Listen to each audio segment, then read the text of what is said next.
Coca-Cola. For the big, for the small, the short, and the tall. Peacemakers, risk-takers. For the optimists, pessimists. For long-distance love. For introverts and extroverts. The thinkers and the doers. For old friends and new. Coca-Cola. For everyone. Pick up some Coca-Cola at a store near you. Meet the computer you can talk to. With Copilot on Windows, working, creating, and collaborating is as easy as talking. Got writer's block? Share your screen with Copilot Vision to help spark inspiration, and use Copilot Voice to have a conversation and brainstorm ideas. Or maybe you need some tech help. With Copilot Vision, Copilot sees what you see. Let Copilot talk you through step-by-step guidance so you can master new apps, games, and skills faster. Try now at windows.com/Copilot. Unfiltered discussions, unexpected guests. No topic is off limits, from sex and relationships to the human condition, personal anxieties, and so much more. The only talk show of its kind in the world. This is The Last Show with David Cooper.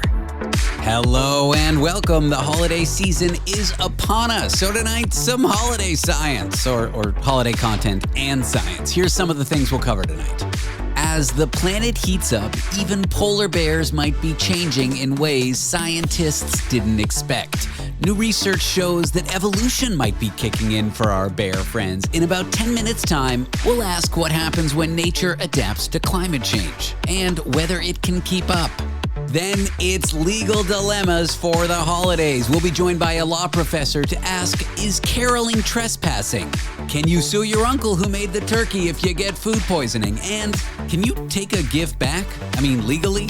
It's legal dilemmas you probably shouldn't find yourself in for the holidays. I mean, I hope you don't find yourself in these dilemmas that halfway through the hour. That's some of what we'll learn tonight. That's some of what we'll cover. But for now, we'd better dive in. Are you listening to me? No, I don't mean you, the listener. I mean our guest, Jesse Rogerson, a professor of astrophysics at York University. We are talking all things science news. Jesse, are you listening to me? Well, I don't know. Are you counting my blinks? I am not counting your blinks, but it looks like you should be counting someone's blinks to find out whether they're listening to you, not going by their yawns. Okay, so I always wonder, just because someone's staring at you doesn't mean they're listening. I often stare at people blankly while they talk, and I don't process the words they're saying. It's a very common trait of mine. Well, then, I mean, maybe for you might be one of the variables that messes up this study. But this was actually a group out of Montreal that were trying to figure out if there's any correlation between the amount of blinking that you do and how you're concentrating. So they did this study where they had 49 participants, and they had these zoomed in videos of their eyes, and they tracked very carefully every blink they did while they were listening to a sentence that was being read aloud. And they wanted to know if the concentration on the sentence had an effect on the number of blinks, as well as they had a couple of variables like the lighting in the room. They wanted to know if good lighting, bad lighting affected how much you blink, how much you concentrate, as well as whether or not there's background noise. So what they found was a very clear correlation. If someone is concentrating on a sentence, trying to listen to information and process it, they blink less. It's every single participant, they blink less. So if they're trying to process what you're saying, they're blinking less. So if I want to lie to someone and make them subconsciously think I'm paying attention, I just need to dry my eyeballs out and avoid blinking? Is that what you're telling me? Do we subtly pick up on these cues? Well, that's the thing. I don't think that any of us, I don't know about you, but I don't think I have the ability to communicate to someone and then also keep track of the number of blinks that they're doing. So I don't know if this is useful information in a communication scenario, but it does sort of reach into the way we process information and how our eyes, that cortex that goes through to your brain, and how you process visual cues at the same time as audio cues. That's what the real heart of the work is. So they found a noticeable drop. If you increase the background noise, you blink even less during a conversation. So it's about that blinking seems to be linked to some kind of like interruption or some kind of lack of focus. Even if it's a tiny, tiny, tiny scale, the act of blinking seems to get in the way of us processing information. That's really interesting. So if there's a lot of background noise and I'm really struggling to focus, but I am focusing, I will blink less to indicate that I'm trying to pay attention or that I am paying attention. Have you ever been driving and like have your radio blaring, you're having a great time, you're singing the song, and then you're trying to arrive to your destination and you're like, oh, wait, and then you turn the radio down so that you can like see where you're going better, and it makes no sense. But this actually sort of links into that. You wouldn't think that lowering the radio would be an important step to like reading a sign of your exit or something. But it is because you're lowering the processing. I would think that, because when I want to focus when I'm driving, like if I know there's a complex instruction or I got to make a merge or I got to get on the right exit and there's 75 exits to choose from and the GPS is like, get in lane 23, shift to the left, I immediately turn down the music. I guess I never knew why I did that, but it's because it helps me focus, I guess. It helps you focus. Your brain is less processed on the background noise. It allows you to work on what you're trying to do. So I guess the takeaway here is start learning how to count people's blinks if you want to be paying attention to what they're paying attention to. But then you're not going to be paying attention to what you're actually talking about. You're just going to be paying attention to their eyes. Just like if I want to pretend that I'm focusing on you, I'm going to end up focusing less by paying attention to my own blinking. I don't know how useful this is for us, actually. I'm just more confused. I'm looking up and blinking as I try to make sense of all this. Did lighting affect people's ability to focus? Because I had some architecture researchers on the show yesterday that did a study and correlated lighting to your emotional response to music, and they found that the lighting environment in which you listen to music does affect how strongly you feel that music is happy or sad. So in some cases, lighting can affect your emotional response, but does it affect your focus response in this study? No, good question. They reported no statistically significant change in blink number per minute based on the lighting conditions of the room. But that is a really interesting study that you were just talking about. I think I need to look that one up. You got to listen to the podcast of The Last Show. Check it out at lastshow.pizza. Look at me advertising for the podcast mid-interview. Look, the pandemic happened. This is our next story, by the way. I'm transitioning seamlessly. The pandemic happened. A lot of people, like many, many people, more than 5 people, were forced to work from home. And still to this day has work from home culture been shifted in a way that I don't think is ever going to get back to pre-pandemic levels. But I guess the big question is, and I'm sure there have been studies, and we're going to talk about one, what is the long-term effects of working from home? I imagine we get benefits. Me and my cat are better bonded now that I work from home from this little studio in my office here. But like, am I happier? Do I do a better job? Am I lonelier? Is it good for my mental health to never be leaving the apartment? The fact that I can drag my butt out of bed and 30 seconds later be on a show for my job, or drag your butt out of bed and be on a conference call with your boss, like, is that good for us? It's certainly a multi-dimensional question, but there's lots of, and like you said, there's lots of really good studies working on this. The one that we're talking about today is out of Australia. And what I like about the study is that it's 20 years worth of data on 16,000 Australian workers who were self-reporting and surveying based on their mental health, how they were feeling, what their mental health load was like, and their work patterns. And from that, and there's other things in that survey, but from that, the researchers in this study were able to link or take a look at how the patterns of working from home link up with the patterns of mental health. And they actually took the COVID years out of it. So COVID is just like, that was a whole stressful situation in itself and would, affect the data. And they also took other things out, like huge life events, like if you had a kid or if you changed your job or anything like that. And what they found, there's a lot of results from this, but they found that commuting to work affects men and women differently. So the act of commuting has no major mental health effect on women, but had a slightly noticeable drop, a statistically significant drop on men. And what I love about it is they compare it to if your household income dropped by 2%, the mental health burden that weighs there would be similar to having an increased commuting time for a male. So we notice it, I guess, men do. And they also found that hybrid working is best for women because that allows they think that it allows them to balance the gendered roles of a household where they have more stuff happening at home than a man might, which is unfortunate. But the hybrid model allows them to work that better. There's a ton of work that comes out of this, but overall, the researchers are saying you really need to pay attention to what works best for you and try and work with your company to see if they can be flexible. And if you really want to recreate the results, you have to suspend yourself from the ceiling of your house and work upside down because it was done in Australia and we're in North America. Yes, the gravity field was completely different. The gravity in Australia is very different. We all know that. Also tarantulas. When we come back, polar bears may be evolving to survive in warmer climates. It's really cool to see animals adapting in real time, not for really amazing reasons here, the ice cap's melting, but hey, we'll discuss that with Jesse Rogerson, an astrophysicist at York University, as we talk science news after the break. Want to be part of the last show with David Cooper? Call us and join the conversation. 1-888-505-6644. This episode is brought to you by Jack Daniels. Jack Daniels and music are made for each other. They share a rhythm in the craft of making something timeless, while being a part of legendary nights. From backyard jams to sold-out arenas, there's a song in every toast. Please drink responsibly. Responsibility.org. Jack Daniels and Old No. 7 are registered trademarks. Tennessee whiskey, 40% alcohol by volume. Jack Daniel Distillery, Lynchburg, Tennessee. For those who know that questioning everything includes questioning this show's existence. The Last Show with David Cooper. They're adorable, but you wouldn't want to approach them. Polar bears. Will they struggle as the climate of the Earth gets warmer?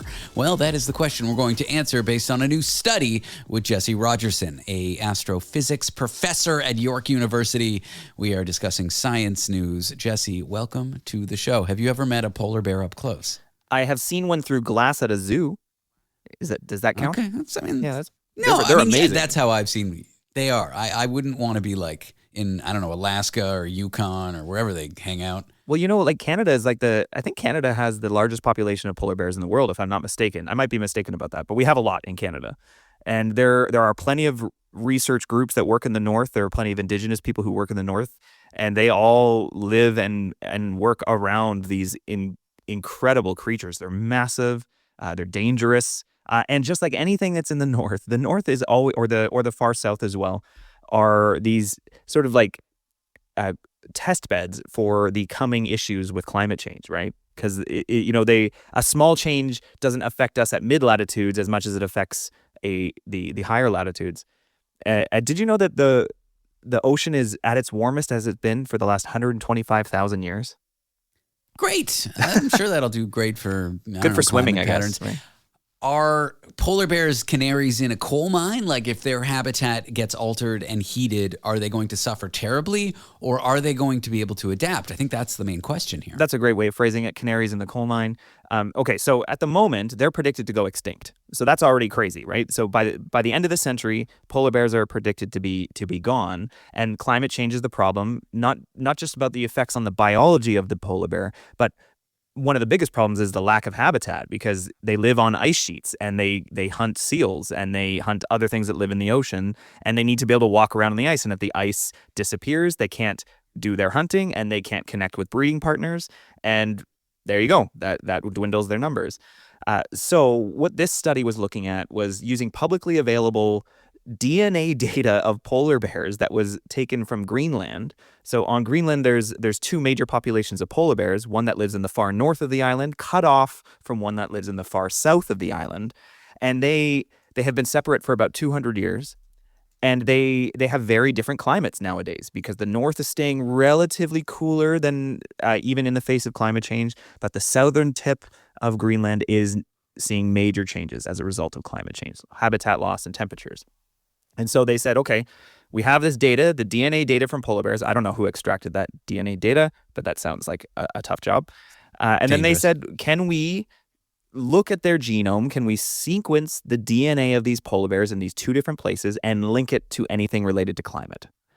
And what they found is that the polar bears that live in the southern tip southeast of Greenland are showing large changes in their genome that they think is related to attempting to adapt to things related to climate. So, for example, metabolism. So they notice that pieces of the genome are changing to, and those genes are expressed in how they eat and metabolize food, which is something you might be able to connect to climate change. Another example is how they metabolize fatty things, because the ones in the south are eating less fatty foods. They have less access to like seals, and so they're eating roughage around stuff they find on the ground, not access to the ice. So it's a really interesting study. You have all this polar bear data, and because you have the two cutoff populations, it allows you to ask really interesting questions. And what are some of the questions we can ask, and what are we finding? Well, can we expect polar bears to be able to weather the storm of climate change? I think is the prediction of the year 2100. There's no more polar bears. Is that a good prediction? And what they found is that there seems to be movement in that. This is a bad way of phrasing it. There's motion in the genome to indicate that the genes that can switch around and express genes in different ways are doing their best to adapt to the situation. And it's possible that those adaptations could help polar bears get past this extinction. Now, I can't predict that, and I don't think the scientists on the study can predict whether or not extinction is going to happen. But they are seeing that the biology of the polar bear is attempting to keep up with changes to the environment. So maybe good news, despite the horrific times to come ahead for polar bears. Well, I think there's a good conclusion from this is that we never stop evolving. When you put humans in a different place. We've talked before, you and I, David, about humans that live at high altitudes, and they've lived there for hundreds of years, maybe thousands of years, and they have a different expression of their genome than we do as a result of adapting. And so, biology adapts. The question is, can it keep up with rapid change? We don't know how fast climate change will accelerate or slow down. I mean, I don't think we're doing a great job of trying to slow it down. So if it accelerates faster and faster and faster, I don't know if biology can keep up with something like that. All right. Well, we've learned about the polar bears. Now we are going to field listener questions. Anyone who's got a science question. What's that? My favorite time. Your favorite time of the week. Jesse Rogerson is going to attempt to answer your listener science questions. All you have to do is call the show. The number is 1-888-505-6644. If we don't pick up, leave a voicemail recording your science question. No question is too stupid. In fact, I prefer the stupider questions. I think Jesse would prefer seriouser ones. I guess more serious is the way to say that. And we had a fun one this week, which really got me thinking about old ladies wringing towels that get water out of the towels. Like I'm imagining before we had laundry machines in the olden days, in the Pilgrim era, when they just, wrung towels out to dry them and such at the laundry vat. But this has to do with fish. Are you ready for this listener call, Jesse? I'm prepared now with that image in my head. Hey, David and Jesse. My name's Ryan. I'm from Brooklyn, New York. Everyone seems to be taking fish oil supplements these days, cod liver, salmon oil, that kind of thing. But what I'm dying to know is, how do they get the oil out of the fish and into the capsules? Is there some poor worker that's stuck wringing a dead fish out like a towel, and the oil just kind of drips out into a capsule on an assembly line? Please advise. I need this information for my dissertation and just for my general curiosity as well. Thank you so much. God bless. Okay. I think most importantly, you should not be using this show as sources for your dissertation. I hope that was a joke. Secondly, how do they get the oil out of the fish, Jesse? This is why I love this segment of the show so much, because it forces me to look into things that I would never, ever look into. I think, do you take fish oil supplements, David? I have, but they create what are called fish burps. That's yes. Like you take them, you feel healthy. You're like, wow, I took the thing the omega-75 acids, whatever. You're listening to your health advice. You're doing a good job. You take the supplement and then you burp and it tastes like rotten fish. And I cannot handle that. Yeah, it's terrible. I don't like it either. Apparently it's really good for us because of the omega-3 acids, as you just almost said. And the So how do you increase your omega-3 fatty acids? There's a variety of ways to do it. Through your diet, but you can take supplements. You should talk to your doctor. But really, the easiest the way they do it is they boil the fish. And when you boil, like it's called rendering. Like when you render the fat out of bacon or render the fat out of another type of meat. You boil it, and the oil comes out. You can sift it off the top, or you can press it through. You can press it through a sieve, and you can get the oil out. And then there's ways of getting that into little capsules that companies have figured out. And then you might be wondering of what happened to the leftover stuff of the boiled fish. They end up usually sending that to like animal feed and stuff like that. Okay. I thought you were going to say that's what's in your fillet of fish. Yes, it goes directly to McDonald's. No, don't quote me on that. Yes. That's for parody purposes, so we can't be sued. So it's not some old, babushka with the head scarf wringing out a fish into a bucket, is what you're saying. Yes. It would be funny if that was the way that it was happening, but there's big industrial complexes built around boiling fish to get all the oils out so that you can feel like you've done the healthy thing for the day. Until the burps come. Well, Jesse, thanks for coming on the show. I appreciate you going over science news and taking that listener question. And if a listener has a science question, call us at 1-888-505-6644. Jesse, thank you again. Yes, thank you. Up next, if you're short on cash and you've got an uncle who gave you food poisoning with Christmas turkey, can you sue? That and other wild legal dilemmas for the holidays in a minute. Want to be part of the last show with David Cooper? Call us and join the conversation. 1-888-505-6644. Doug. Here we have the Lemur Emu in its natural habitat, helping people customize their car insurance and save hundreds with Liberty Mutual.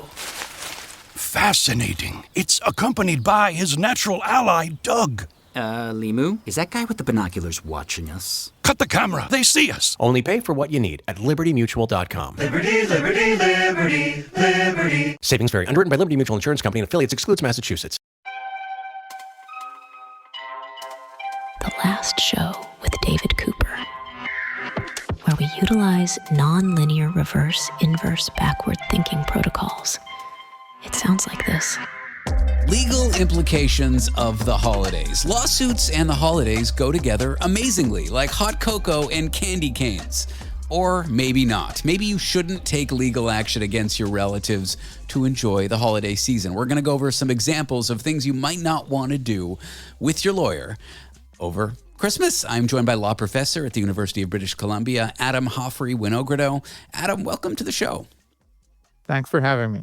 Let's start here. You've got relatives who are annoying, but you've agreed to house them, to let them sleep at your place over Christmas. And then all of a sudden you realize you want them out. Do you need to give them a written eviction notice? No, you don't.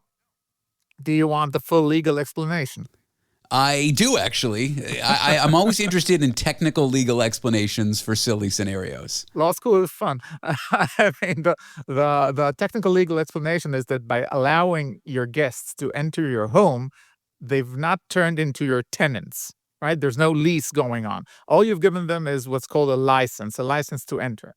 And the license to enter, first, you can give it orally, right? You don't need to give it in writing. And because you've given it orally, it's also terminable at will using the same method of termination as you've used for granting it. So orally, meaning you are within your rights to just tell your annoying relatives, get out. So if I tell my father-in-law to get the heck out on a legal basis, I'm fine. But on a social family basis, I might be in a lot of trouble, though. But that's beyond your, purview as a lawyer. 100%. No, actually it's not. And socially speaking, this would depend on your family dynamics. Maybe you're used to evicting each other. Who knows? Okay. This one's interesting. Gift giving. Can you take a gift back? Like, let's say I gave somebody something really expensive and then they did something mean to me and I realized I could actually use the money and I don't want to have given them that $500 computer, widget, whatever. Can I ask them for my gift back, or once it's given, that is their property? Okay, so fortunately for you, the law actually deems most uncompensated transfers to be trusts. So let me explain. Right? I mean, Okay. it's common that people make Okay, let me take that back. It's surprisingly relatively common that people make large uncompensated transfers of money or some asset. And with one exception, the law always deems these transfers to be trusts. What this means is that if, for example, we've just met, if I transfer my condo to you, the Please do. law, I will consider this, the law will presume the transfer to be a trust, meaning that I've made you a trustee for me. Given the existence of this trust, I can now ask you and I can even direct you, and you will have to obey to transfer the condo back to me. Okay, So so the law. we've just met right now. You're a law professor on my radio show. Are you telling me if you transfer me $1 million, you can then immediately say, actually, I need that back? Yes, with one exception. If, unbeknownst to me, you are my minor child, then the presumption is the other way. In that case, it's presumed to be a gift. But to the best of my knowledge, you are not my minor child. For one Well, thing, I'm certainly you don't not a seem to be a minor. minor. Yeah. I'm certainly not a minor. I haven't seen the DNA test, but it would be highly irregular. Is there a time window, or if I give someone an expensive gift years later, I can ask for it back? There's not much of a time window and I'll explain why this is, right? Because the law knows that especially with older folks, right? They are unfortunately sometimes prevailed on to make all kinds of transfers that they have not clearly voluntarily chosen to make. Okay, so in these situations, you want to leave a long-lasting option for people to rewind this transfer that they made. Interesting. And what if you give me the $1 million and in return I write up a contract and I give you $1? I believe the term is consideration. And yes, my ex-wife was a lawyer. No, I can't recommend marrying a lawyer, but that's a conversation for someone else. If I give you something in return for the $1 million, no matter how small, can you still take it back? The legal analysis would be that the difference then becomes the presumed trust property. Okay, so then $999,999 would still be a gift, or rather would be presumed to be a trust in the example you've just given. All right, I guess we have to be careful with gifts and not treating it like it's our property. I think that would be surprising to a lot of people.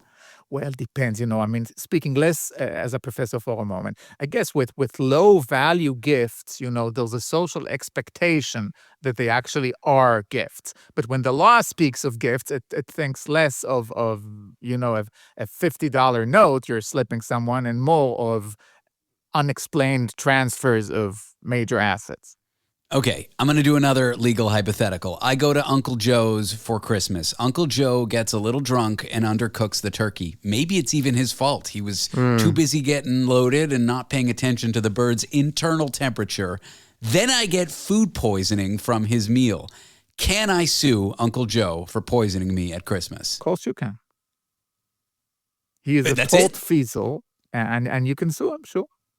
And would I be successful if I could show that he was negligent in cooking the turkey? Depends, right? Because in point of law, if he in fact was negligent and you were harmed, then there's clear causation, then you will be successful, yes. However, it's possible that you will at some point in dealing with this lawsuit meet with the social expectation that people resolve differences with their family members outside court on non-legal basis. Okay, but social expectation is one thing and the law is quite another. Okay, this one I'm hoping not to play into negative stereotypes. I was raised Jewish. I know we're talking a lot about Christmas and the Christmas holiday, but as someone who was raised Jewish, when carolers come to my door, I get a little annoyed. I would never call the police and accuse them of trespassing, but are carolers technically trespassing, or do they have the right to be on my property to sing at me? Well, I mean, they are technically, anyone is technically trespassing who enters another's property without the latter's consent, right? And it doesn't matter what religious convictions, if any, the person being trespassed on has. Okay, so it's just that, as I said before, you can very easily give people a license to enter your property. And so, or you could forbear from complaining.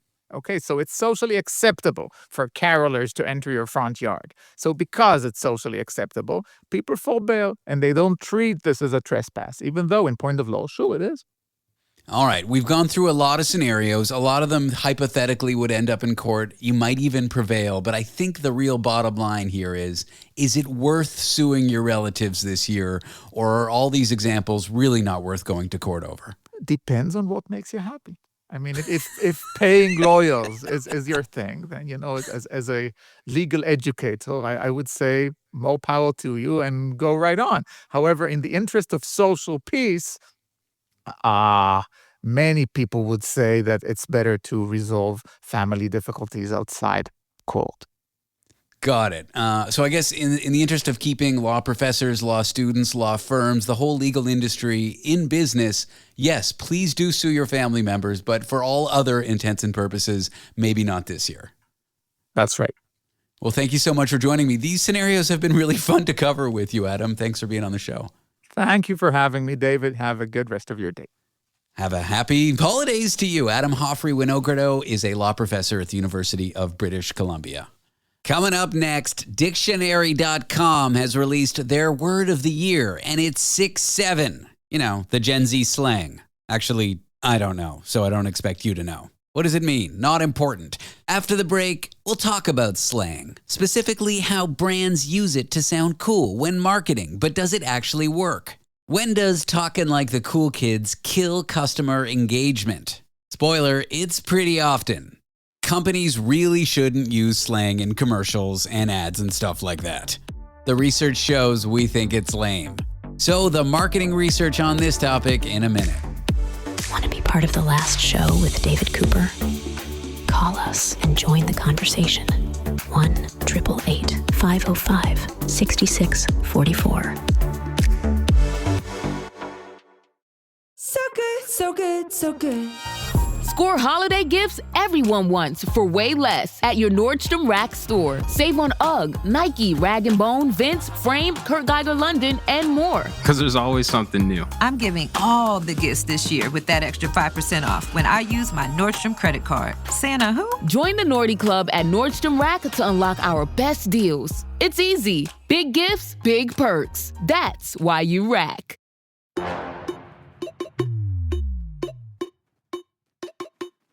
We work hard to strike the right amount of intelligence and ignorance.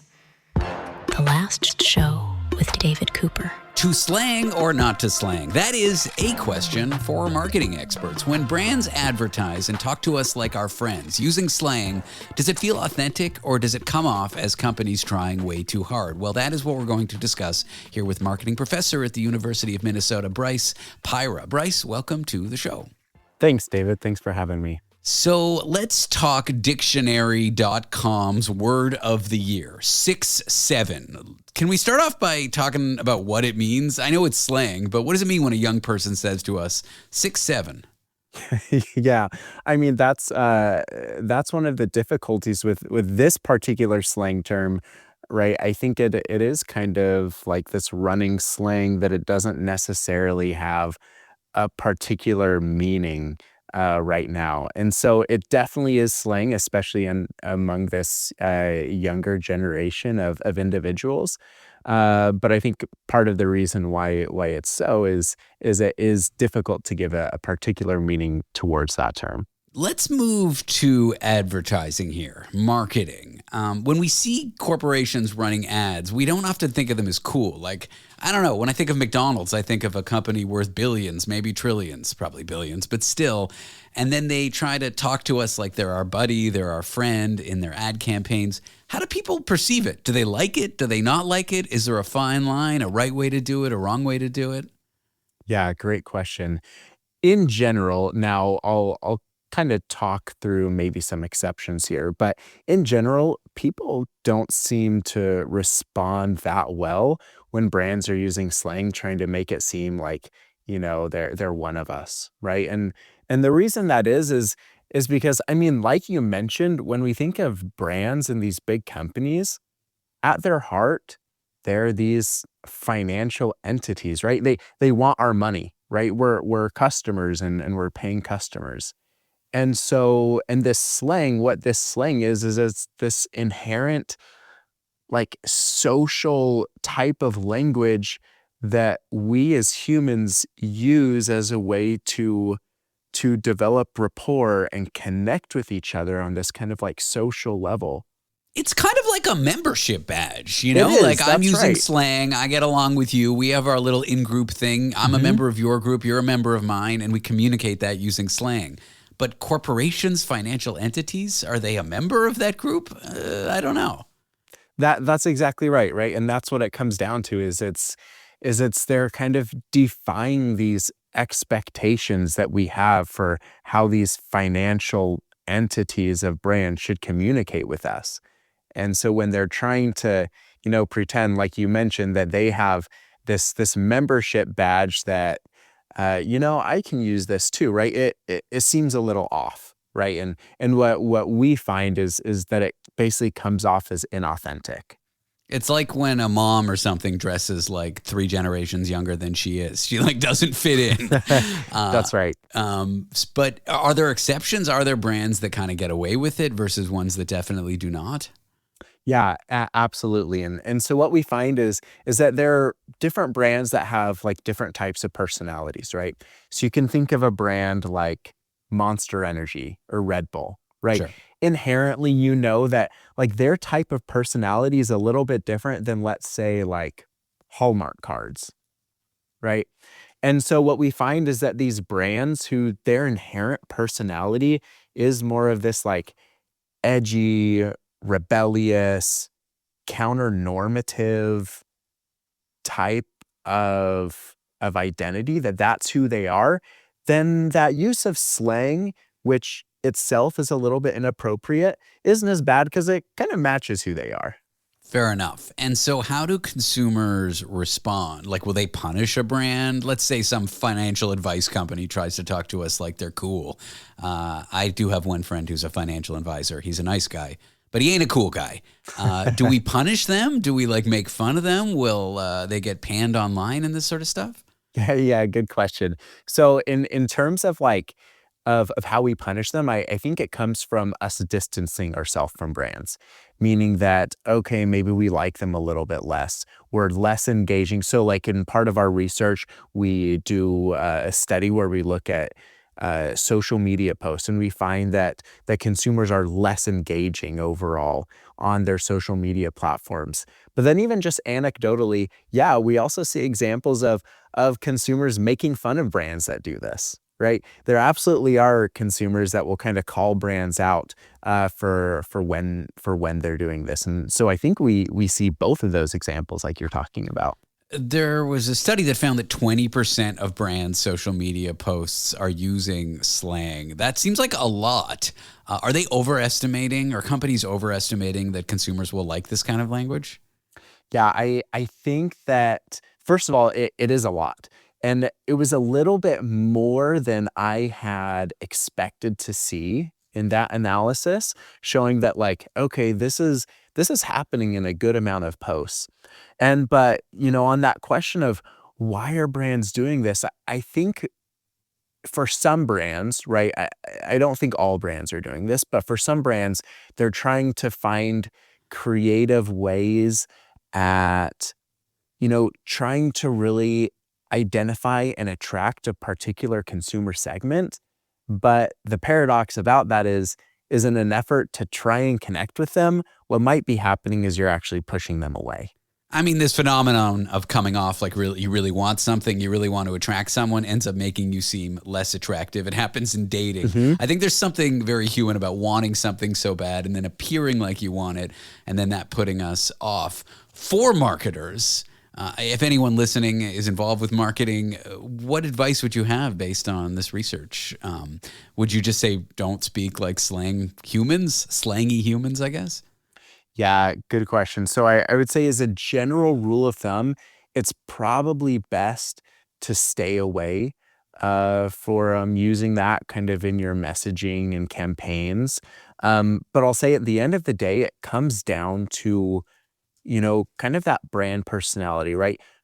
Who do consumers view you as, right? You have to take into account what these expectations that consumers have for your brand, right? How do they view you? Does using slang match with that personality or not, right? But I would say, as kind of a general rule of thumb, I would probably be really cautious about using slang in messaging. If slang is the wrong way to use language in messaging a lot of the time, what's the right way to message? If I want to write a ad campaign for a new product, what kind of language should I use? Just direct, normal, plain English? Yeah, so I think it comes down to kind of what the purpose of that post is, right? And I think you can find ways at connecting with consumers and attracting them, and even putting your products out there without trying to make yourself seem like, oh, I'm not really a brand, right? You have to stay authentic to who you are, and who you are is a brand trying to make money, right? And consumers are okay with that, right? It's why there's a marketplace. But when you're trying to pretend to be something that you're not, right? I think that's where the inauthenticity comes. Well, Bryce, thanks for talking to me about slang in marketing. I appreciate you coming on the show. Of course. Thanks so much, David. This was great. Bryce Pyrah is a marketing professor at the University of Minnesota. Let me tell you about the Last Show podcast. To find it, search David Cooper Last Show in your favorite podcast app, like Spotify or Apple Podcasts. It'll pop up and you can subscribe. On it, you can hear interviews that you listened to on this show that you loved again. You can catch entire nights of the radio show you missed, or check out some of our bonus podcast-only content, stuff you won't hear on the regular radio program. The Last Show podcast. Find it, subscribe, listen to it, repeat. All right, that's enough about the podcast. Coming up after the break, it's broadcasting's only mental health segment intended for a Thursday night that airs on a Wednesday. Therapy Thursdays on a Wednesday. And we will discuss family and holidays. Look, for a lot of people, conflict, drama, it ain't easy visiting home for that Christmas dinner or those Hanukkah latkes or whatever. So we'll give you some simple tips to work through family trouble around this time that has so much family trouble. Want to be part of the Last Show with David Cooper? Call us and join the conversation. 1-888-505-6644. Hey, what's up, y'all? Kelly Clarkson with Wayfair. My favorite thing about the holidays? Decking out my whole house. It's not a competition, but if it was, well, I'd win the season with Wayfair. Outdoor inflatable Santa? Got it on Wayfair. Trees, lights, and ornaments? Wayfair. Hosting must-haves like dining sets, beds, sheets, and towels? Wayfair. For everything in your style delivered with fast and free shipping, visit wayfair.com or the Wayfair app to win the season.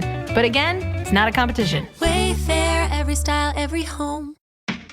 When your therapist won't take your calls anymore, there's always The Last Show with David Cooper. It's the most wonderful time of the year, but it can also be the most tumultuous time of the year because your family and the holidays don't always mix. It can create turbulence visiting home during that special day, Christmas, Hanukkah, whatever it is you celebrate. I'm here with Gary Direnfeld, a therapist, a social worker, and we're going to discuss on Therapy Thursdays on a Wednesday, family and the holidays. Gary, welcome to the show. Yeah, like you said, sometimes it just doesn't mix. Yet there's this felt obligation to get together. Not necessarily to be happy, but to get together.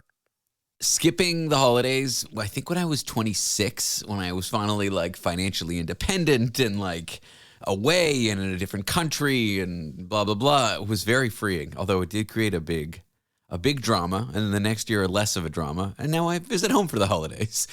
Boundaries.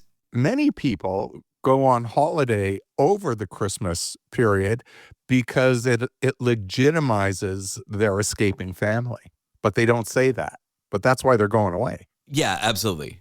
Absolutely. But setting boundaries, I think, is the most difficult thing to do during the holidays, but it's a muscle you gotta exercise. You gotta flex that one. You know what? I tell people that maybe you need to have that difficult conversation before the family gathering. And that difficult conversation may be about mom, it may be about dad, it may be about Uncle Joe.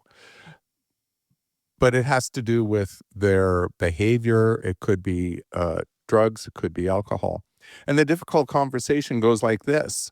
Look, person, we're worried about how you're going to manage when you're here for the holiday. Can we discuss that, please? And if you ask permission to discuss it, of course, they may say no. But you have to come back with, I just have to let you know that, last year was, your behavior was X, Y, and Z, and we can't have that this year. Wow. Is it really that simple, though, Gary? The way you're saying to communicate to a family member who behaves badly is simple, but you're going to get a rough response. Let's differentiate between simple and easy. I do want to suggest simple words, which is not to suggest that this is an easy conversation. It is a brave conversation. It also has to be done with some degree of empathy as well as tact. And if you're coming from a place of blame, shame, and anger, it's going to go sideways. If it comes from a place of, hey, I recognize that sometimes you have difficulty managing yourself when we're together as a family. What can I do to help you through that? What can we do to make it easier this year? So even that is more empathetic, yet it is certainly direct. If you pussyfoot around it, if you kind of pretend, well, it's not that big a deal, the degree to which you let that person off the hook, they're going to take that opportunity to escape accountability. So the difficult conversation is being clear about the behavior without demeaning the person. Why does setting boundaries around the holidays feel tougher? It feels ruder to the person you're setting boundaries with. Why is it such a tough time of year for people? Is it the expectation? Is it the pressure that families ought to get together and do whatever they're supposed to do during Christmas or Hanukkah or whatever? Yeah, that's a great question. And it's in part that. But the other part is that the other person doesn't have boundaries. They're pushing on you. They are taking advantage of you through their behavior, whatever and however inappropriate that may be. So you're having to set a boundary puts you in a position where you can be perceived as trying to control them. And most persons aren't out to control other people's behavior. So it doesn't feel natural, and we don't need to use that kind of approach with most other persons. So this is a learned skill, this boundary setting. It's a necessary skill. It's not about being polite, although we're not out to be rude, if you will. It's about clarity in terms of what will work for you. Got it.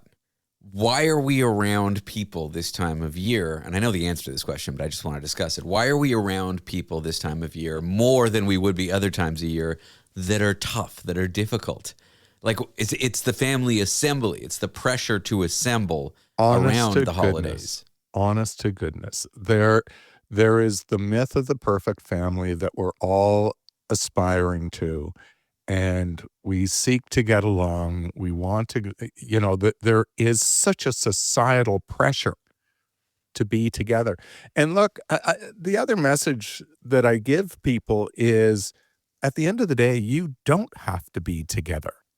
You can chart your own path. You opened up the segment by saying, hey, when you were 26, you were financially independent, out of town, and that was it.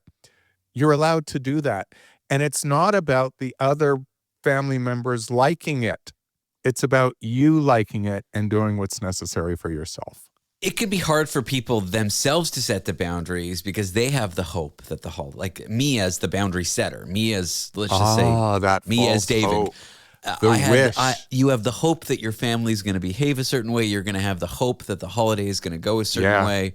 In some sense, if your family's tough to get along with and there's a lot of tumult, is that even a word? Yeah. The holidays are tumultuous for you. You've got to grieve that idealized holiday you wished you had. Do you know what I'm trying to say here? I really do. And so sometimes the kids are telling the parents, do we have to get together with whoever that identified difficult person is. And the parent, oh yes, it's Christmas time. We and part of that is based on that person chasing that perfect version of Christmas. The wish that if I push it, maybe this will be the year. And for many, that's just an unrealistic fantasy. And you're right. They're going to have to come to terms with that such that they can set a protective boundary, because you know what? That to which you expose your family to, they're living with that, and that forms their Christmas memory. Is that what you want for them? It's a good open question. I don't know. This notion of like grieving the holiday that you wish you had, not the one that you get, is I think an important stage for a lot of people. You know, like I think for some people when they work through their childhood and they find that their mother and their father, maybe their siblings, weren't who they wanted them to be, or didn't give them the support they wanted. I went through this exercise in my 20s. You got to kind of like grieve what you wish you had and accept what you do have. Totally. And well said, David.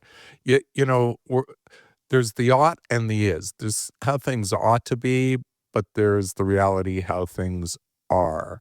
And that's what a lot of people come to terms with. Listen, if you're still going to get together, you may have to set some house rules.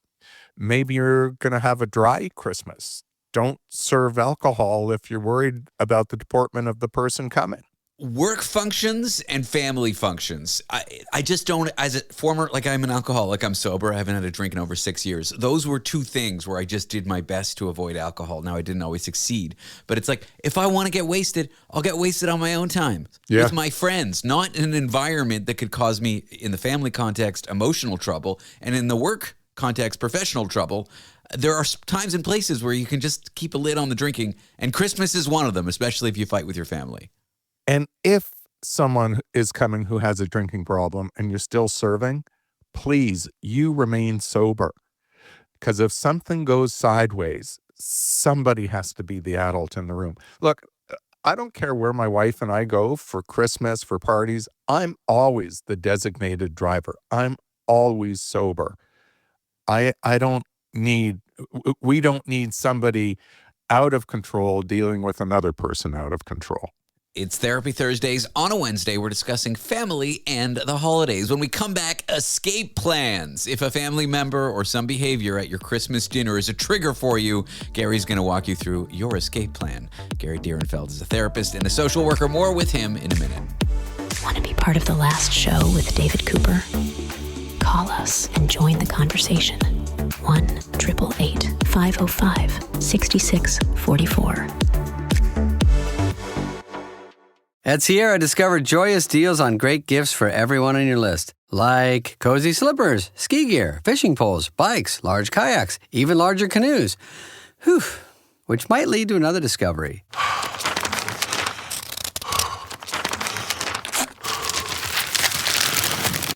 Wrapping gifts is the only sport you need to stay fit this season. 'Tis the season to discover great gifts at unexpectedly low prices.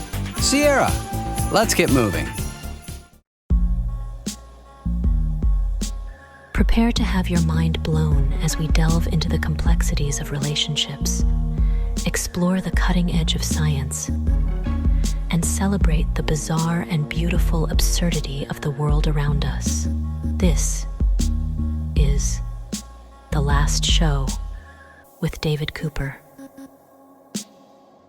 Family and the holidays. For some people, everything is perfect. It goes amazing. For most people, it can be rough at times, and we're discussing how to manage that. Is Therapy Thursdays on a Wednesday. Gary Direnfeld is here, my best and only friend. Gary, welcome back to the show. Let's face it, some of those family gatherings, where they say about the best laid of plans, sometimes they still go awry. Speaking of awry, that may be the actual cause of it.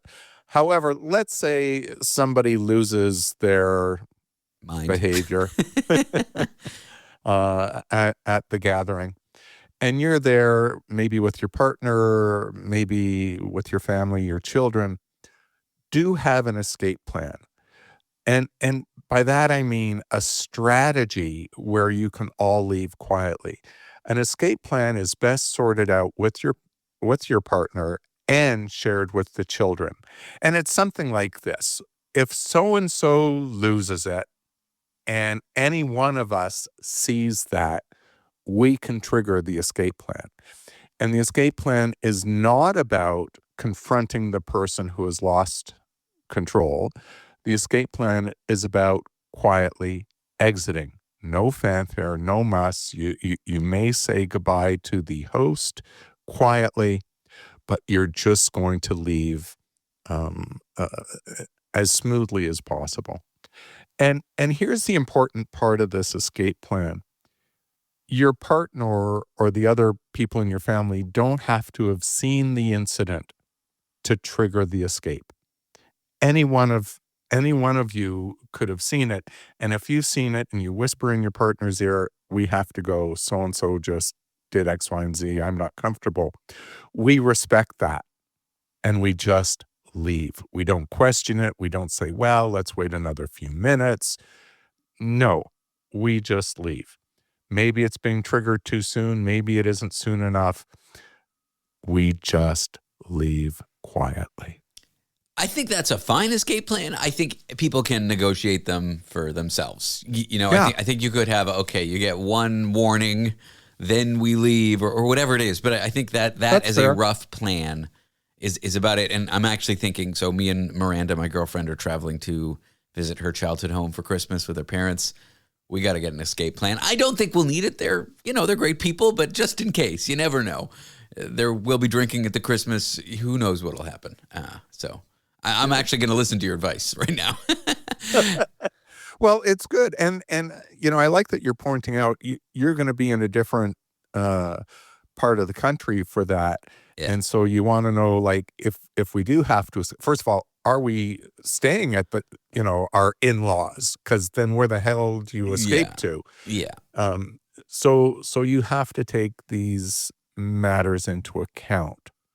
But honestly, the real key is you're not there to escalate anything. You're simply there to avoid, quite frankly. I have not stayed with my parents when I visited my hometown of Toronto since I was 17. I've always stayed with my brother, and I get along great with my parents. Sometimes distance and staying where you can that isn't at the scene of the crime is a good idea. If you can. Not everyone has a brother with a room that they can stay in. And the other thing is, you don't really owe the other people at the gathering an explanation. You may wind up with a conversation with the host the day after. Why did you guys leave? What happened? And again, it might be a difficult conversation, but be forthright. When so-and-so did X, Y, and Z, we're uncomfortable with that, and we've decided we're not going to be in the company of that behavior anymore. The average person listening probably is a Christmas celebrator, just looking at the demographics of where the show airs. But you and I are Jews, and we're talking about leaving and setting boundaries and having an escape plan. But one counter to the attempting to leave, at least in my Jewish tradition, would be guilt. How do we deal with the family guilt? Like, Uncle Joe gets drunk, says something inappropriate to your wife. She says, it's time to go. This is no longer a healthy environment for us. This is our escape plan. Fine. But then mom comes in and she starts laying in the guilt. Don't leave. How can you leave? It's the perfect holiday. You're ruining everything. How do we deal with family guilt? Because that can be such a thing for people around this time of year. I like how you frame that, being Jewish. It's an important tenet of the religion, guilt, I think. It's the 11th commandment, thou shalt guilt. Jews, it's guilt. Catholics, it's shame. Come on, Catholics, it's also guilt. Come on. Look, that can be part of the escape plan, can't it?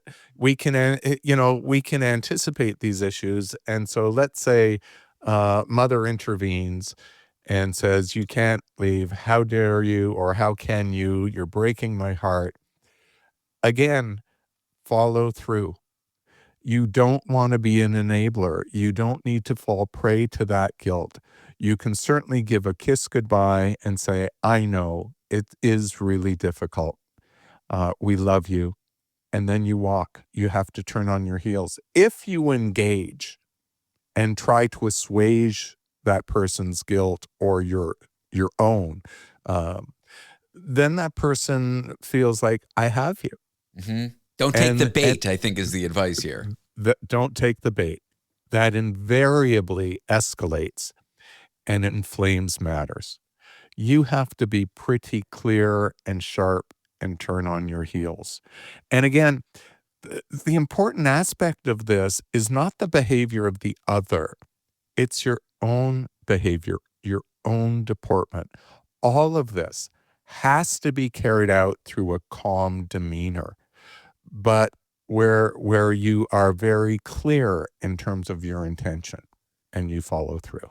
If your family situation is untenable such that you can't find yourself going because Uncle Joe, I don't know what we're picking on Uncle Joe, but maybe Uncle Joe's alcoholism is too rough for you. He's too mean to your partner, whatever. There are alternative things you can do during the holidays. As a foreigner who lives in the U.S., I'm Canadian, I don't celebrate American Thanksgiving. And so on American Thanksgiving, I have an alternate Friendsgiving. And now it's not because I don't get along with my family, but you can create traditions with your friends that are meaningful, that kind of mimic the spirit of the holiday if your family situation is not workable. Yes. So that's something to think about if you find yourself lonely during the holidays. And the other situation is with separated parents, where they're duking it out over how to divvy up Christmas Day. I think the happiest kids that I have seen between separated parents is where the parents have chosen where one takes an alternate a day other than Christmas to still be their Christmas. Yeah, that's two Christmases, twice as many presents. Great. That's it. There's no fight. There's no worry that, at the set time of exchange, will the other person actually be there? So we want this to go as smoothly as possible. And sometimes that means celebrating on a day other than the designated day. And whatever you do with respect to the kids that way, that becomes their tradition. They don't look at it as, oh, we're missing out. Like you said, they look at it as, well, that's quite frankly just what we do. That's who we are. I remember the story of a mother being upset not being able to make a traditional dinner and having to pick up pizza at the last minute on Christmas Eve. And she felt bad about it. The kids loved the pizza. The following year, she felt the same, but still ran out of time. It was another pizza Christmas Eve.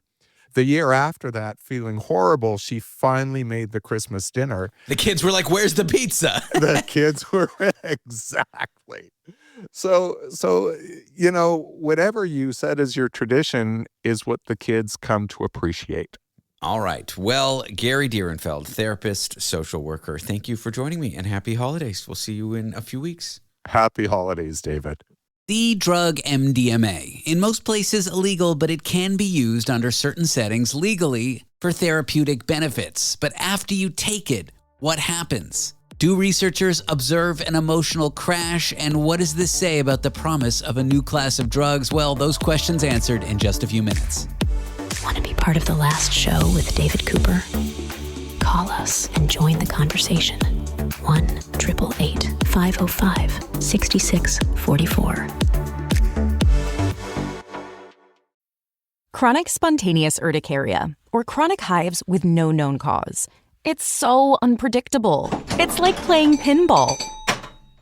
Itchy red bumps start on my arm, then my back, sometimes my legs. Hives come out of nowhere, and it comes and goes. But I just found out about a treatment option at treatmyhives.com. Take that, chronic hives. Learn more at treatmyhives.com. The last show with David Cooper. Procrastinate your life away with us.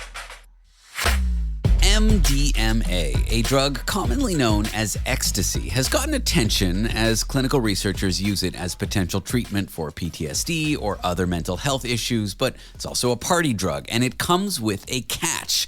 New research suggests that it may have an emotional cost that shows up days later, a Blue Tuesday. Feeling low a few days after its use. I'm here with some researchers who studied this. One is named Matthijs Blankers, who's a professor of addiction intervention. Matthijs, welcome to the show. Thank you very much. And I'm also here with Ruben Van Beek, a drug monitoring and addiction expert. Ruben, welcome to you as well. Hi, David. Thanks. So anecdotally, amongst party goers who are taking this substance, people did for many years talk about a depressed period after its use. You go to a party, you take the drug, you feel great, and then you have that quote-unquote Blue Tuesday. Was there any kind of scientific or mental health research understanding of that before your study? Yes, well, as you mentioned, there's already a lot of anecdotal talk and evidence about these midweek lows after ecstasy use, but actually relatively little scientific consensus. So that's what we wanted to see in this study, to see whether this anecdotal effect is really a real effect that we could track in the data, and also whether it indeed was strict to this one Tuesday day or maybe over an extended period of days. And how do you end up testing this in a rigorous way? What was your method? Did you just give participants the drug? Like, what did it look like? That's a good question. So I think to add to what Matthijs was just saying is that there is some research, especially from the 90s when ecstasy and MDMA came up, especially in Europe, and there were, some hunches that there might be this Blue Tuesday, although whether or not it's a Tuesday is also dependent on what day you actually used ecstasy. Sure. So the Tuesday is conditional on the fact that you used on Saturday. But most of those studies were like retrospective self-report questionnaires by people who used ecstasy, and mostly only checking the mood, but not like an extensive array of different variables. So in this case, we developed an app that people completed questionnaires in every day, basically for like 1.5 months, 35 days, about their drug use and their mood. And that way we could track for a longer period, like what are people using and what does the mood do, but also what is the quality of sleep, how long did they sleep, did they use other substances like alcohol or other stimulant drugs like cocaine or anything else, basically. And that allowed us in this study to actually look at all these factors that might also contribute to mood. And to see like, okay, well, if we extract all those elements out of the question or out of the equation, do we still have this effect on mood for ecstasy use? So you correct for all these other potential factors, because lack of sleep, alcohol use, that can of course cause depression or a dip in mood. What did you find when you, corrected for all these other factors? Yeah, well, obviously we were interested to see whether this effect was actually present in our data, and yes, we did indeed find it, and it lasted for 3 days. The 3 days following ecstasy use, we saw a lowered mood in participants compared to the period before and also after. So that's what we did find, and then we were interested to see whether this was caused by the actual substance, taking the substance, or maybe a combination with other substances and mood and maybe sleep, etc. Or it was a combination of the two. And I think this is actually what we did find. We were able to show the effect after ecstasy use, and when we took in account that whether people slept well or did not sleep well, whether they had applied harm reduction strategies and also some predispositions in terms of depressed mood or anxiety before the use actually took place. This all contributed a bit to the extent which the mood was lowered, but not completely. So we ended up concluding that was a combination of the two. So it's in part something that's really particular to MDMA use, and we also saw it in cocaine. Maybe we can discuss this later on, but it's quite specific to one or two common substances, and it's in partly explained by other factors, but also partly by the substance itself. Now, MDMA, I've talked to researchers using it in clinical trials to treat things like PTSD. I even talked to someone last week using it in the context of bonding with other people, feeling less lonely. There are kind of like government-approved legal trials that are going on. But this new information or this confirmation of what we thought happened after this 3 days of taking it and getting depressed, does this throw a wrench into its potential therapeutic use, or is it not so alarming? It's just, a small dip. Yeah, no. Well, and I think what's also important to see is that there really seems to be a difference to really controlled clinical applications of very specific doses of of MDMA without co-use of other substances, maybe during daytime. And the thing we studied was really sort of in the nightlife, sort of in the wild, and maybe higher doses or varying doses. So I think that's something different, because in general you'd see that those clinically controlled studies do not, or only to a very small extent, report things like the Blue Tuesday. So it seems to be, at least based on our research, we can talk about how this is happening in, let's say, illicit and nightlife use of MDMA and ecstasy. Got it. And how do the participants that are reporting this stuff know about their dose and their drug purity, or do they not? It can be highly variable. Yeah, so we asked about this because in the Netherlands, I'm not sure if that's the same in Canada and the US, but you have the tablets and you have MDMA powder or crystals. Like 90 to 95% of people in the Netherlands use ecstasy tablets, and those are dosed, the range is pretty huge. So it's somewhere between, on average, it's like 140 milligrams, but it could be like 80, it could also be 200. So we asked people to indicate like how many tablets they used, but then still it's hard to calculate back like what the dosage was. And we also asked about powders and crystals, but we already got from the data that people are not very well equipped to estimate how many grams they are using, because some of the measurements we got were like off the scale that would actually instantly kill you. And also, to come back to your previous question, I think it also shows, this study, that sometimes MDMA in this therapeutical sense is also be like the happy-go-lucky drug, like it solves everything or something, but it is an illicit substance and there are some risks, and this risk in mood is something, but of course there's also more acute risks that can mostly happen in nightlife. But it's good to be aware of that it doesn't only have pros, it also has cons. Is there anything one can do to mitigate that 3-day dip? I mean, I'm not advocating drug use, listener, just making that very clear. But like, if they find themselves, for whatever reason, on Tuesday, having had a really fun Saturday night, depressed, can they take anything? Is it just take care of yourself, sleep better? Are there any recommendations to get through that mood dip?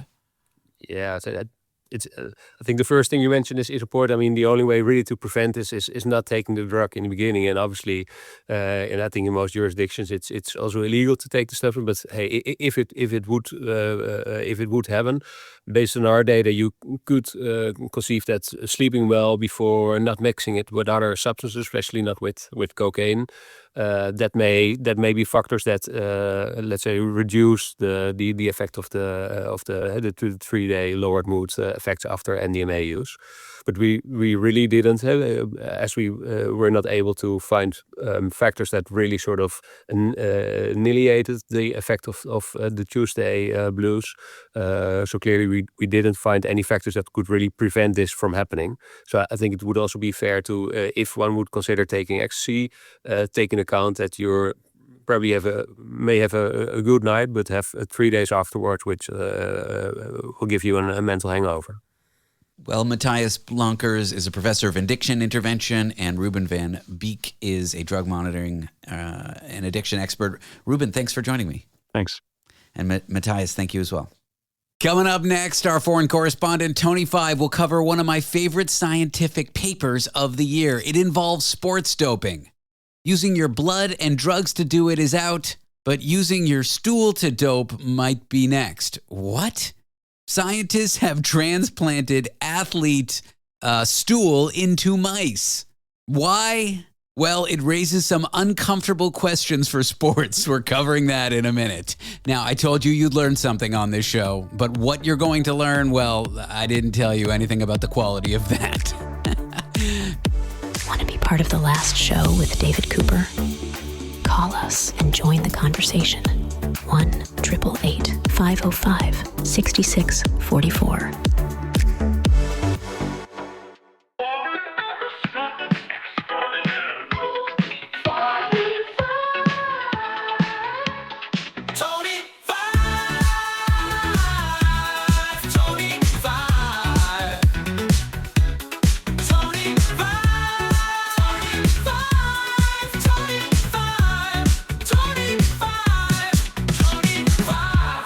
the man of the right now. He's Tony 5. I'm foreign correspondent David Cooper, and Tony 5 is the host of the Tony 5 Show here on The Last Show, hosted by David Cooper. Tony, welcome to the program. Hello, David. Yeah, the Tony 5 Show does have a certain ring to it, but we'd have to come on at 5 p.m. Tony 5 at 5.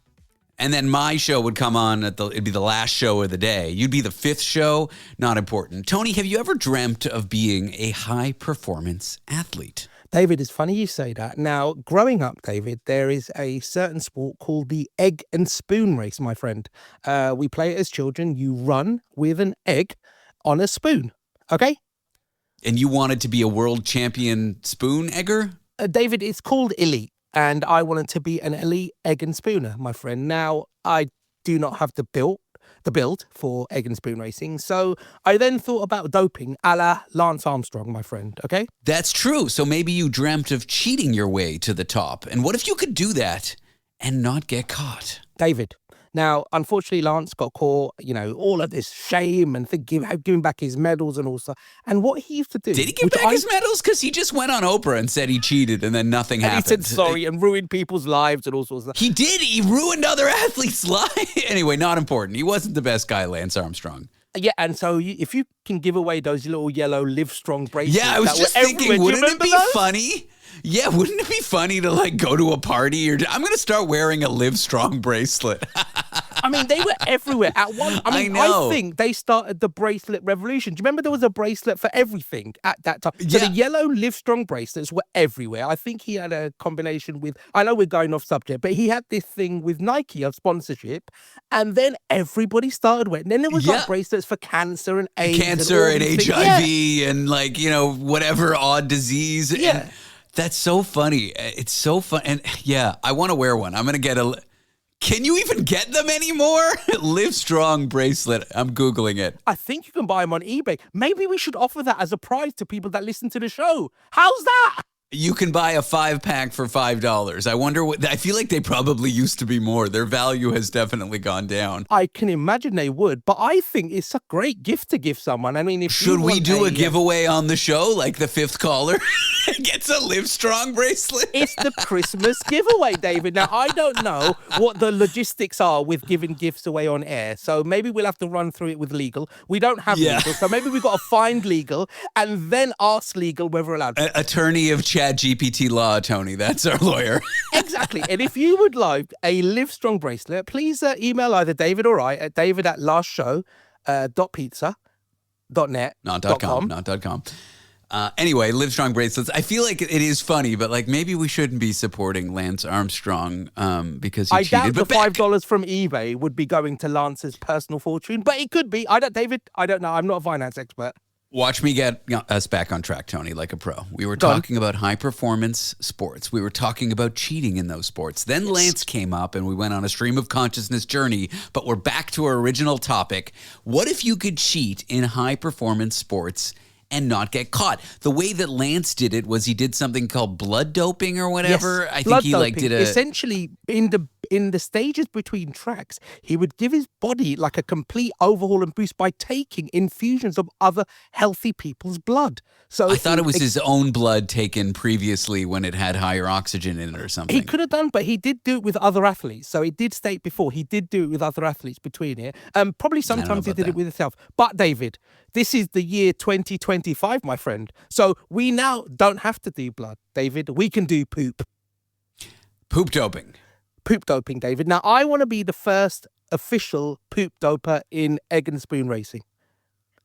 How does this work scientifically, Tony? So scientifically, there is something that I'm quite aware of called FMT, fecal matter transfer.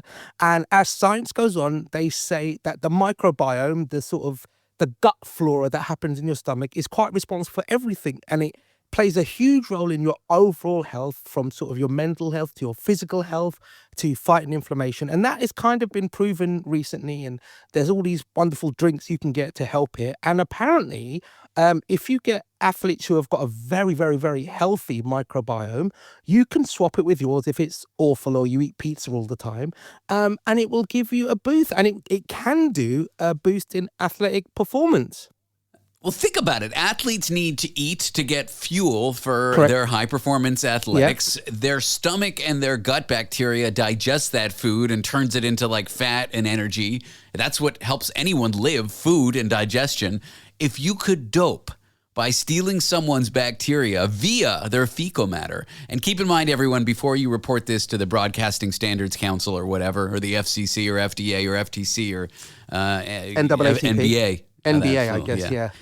But there was a study that said athletes could do this. They could take healthy fecal matter, correct, steal it, put it in their behinds, and then that would improve their gut bacteria, and that could help them be better athletes. Well, they haven't gone into detail as to how they put it back in. Now, I know with fecal matter transfer in the UK, because there's actually a lab just up the road from me. It stinks. But anyway, I want to be the first person to do it. So what they do is they take healthy, the bacteria from all these things, and I think they sort of swirl it around and make it into a gummy or something, and you put it back into your system.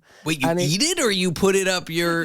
No, I don't think you put it up your backside, because it has to go all the way into your stomach, to your digestive system. And unless there's a tube from there. So yeah, it's basically reconstituted into something that's edible, and it goes back into your stomach. You. Yeah. So my it's dreams like of the being yogurts a high-performance cheating athlete are now dead because I'm not doing this. and kefir. I think you get to an age, David, I mean, basically on the same thing, where I'm sort of middle-aged now, and I realise quite hardly that I'm never going to be an astronaut.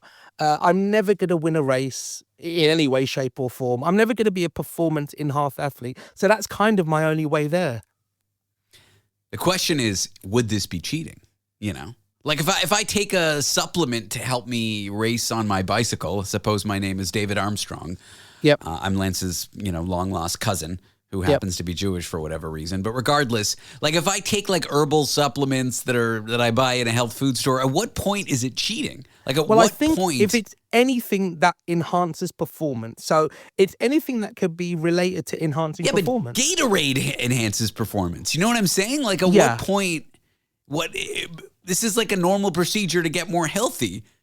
At what point would the I think that See what I'm saying here? I think the anti-doping agency is quite difficult because I guess, having better sleep makes you perform better, right? Like, if you don't have enough sleep, everything turns to rubbish. So That's the short version of how we end up with the show every day. yeah, is having a good bed or a pillow performance enhancing? David, we I don't need to know. investigate this. What about big doping? We need to investigate and ask them. That would be a dope investigation. Kill me. All right, so here we are with poop doping, the story of the century. Thank you for bringing it to the show, Tony. Your dreams of becoming an egg racer, egg washer, egg runner. What's the That sport or again? hacky sack. I remember thinking hacky sack would be fun, and then I realized I couldn't kick a hacky sack. It's actually surprisingly difficult. I grew up in the 90s in North America amongst, Grateful Dead fans. My older brother was a Deadhead. Hacky sacks and devil sticks. You remember those? No, what's a devil stick, David? Quickly. It was like 3 sticks. You like hit 1 stick while holding 2, and it was just hippie stuff like a hacky sack. Devil sticks and hacky sacks. No? Oh, that sounds like a really poor childhood. It was a childhood. Tony, this was, of all the things we've ever aired on the radio, definitely one of them. I appreciate you coming on the show. Thank you, David. Take care and have a wonderful evening, my friend. Tony 5, our foreign correspondent. That's a wrap on the show. Do not forget, we are taking your general science questions and answering them on the show. Don't worry, it won't be me answering them, but a real scientist. Call and leave a voicemail with that question. The number 1-888-505-6644. That's 1-888-505-6644. You can also email me, david@lastshow.pizza. Anyway, the science questions. Anything you've ever wondered. No question too stupid, no question too ridiculous. In fact, the stupider, the better for me. You might even ask, is science an exact science? I'm pretty sure the answer is no. The number 1-888-505-6644. I'm David Cooper. This was The Last Show. My name is Jordan, and I'd like to invite you to join me on The Canadian Gothic, a podcast covering stories of Canadian crime, mystery, and the offbeat. The Canadian Gothic blends the spirit of late-night talk radio with the depth of a documentary film and applies that approach to both developing stories and historical cases. So if you're drawn to the dark, mysterious, and offbeat, search for and subscribe to The Canadian Gothic wherever you find podcasts. You were listening to Canadian Gothic.